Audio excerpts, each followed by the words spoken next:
ఎన్నికల ముందు సూపర్ 6 అని సూపర్ 7 అని అదేవిధంగా దాదాపు 140 అంశాలు మేనిఫెస్టోలో పొందుపరిచి చంద్రబాబు నాయుడు ఈ రాష్ట్ర ప్రజలందరినీ కూడా నమ్మించి చెప్పిన అబద్ధం చెప్పకుండా ఆయన చెప్పేది కాకుండా పార్టీలో ఉన్న ఇతర నాయకులందరూ కూడా ఇదే ప్రచారాన్ని పెద్ద ఎత్తున చేసి ఈ రాష్ట్ర ప్రజలను నమ్మించే అధికారం లేకుంటారు.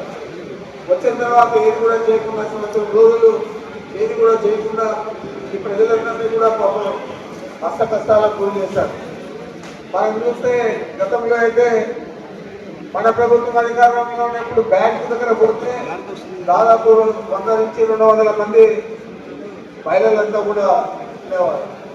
ఈరోజు బ్యాంకింగ్ ముందు ఎవరైనా ఉన్నారా, ఏంటి పరిస్థితి అని ఒకసారి మరి అందరూ పేమెంట్ చేసుకోవాలి.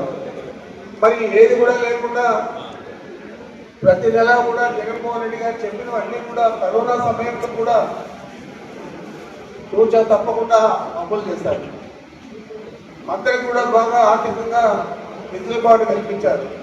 మరి ఈరోజు ఏదైనా ఒక పైసా సంవత్సరం లోపల ఏ కుటుంబానికైనా వచ్చిందా ఈరోజు మనం ఆ మేనిఫెస్టోను అలా గుర్తు చేసుకోవాలని చెప్పి చేసుకుంటూ సబ్జెక్టును ఇక్కడ అందరికీ కూడా వినిపించమని పార్టీ ఆదేశం. ఈరోజు మొట్టమొదట జగన్మోహన్ రెడ్డి గారి ప్రసంగంతో ఈ సభ స్టార్ట్ అవుతుంది. అది ప్లే చేయమా.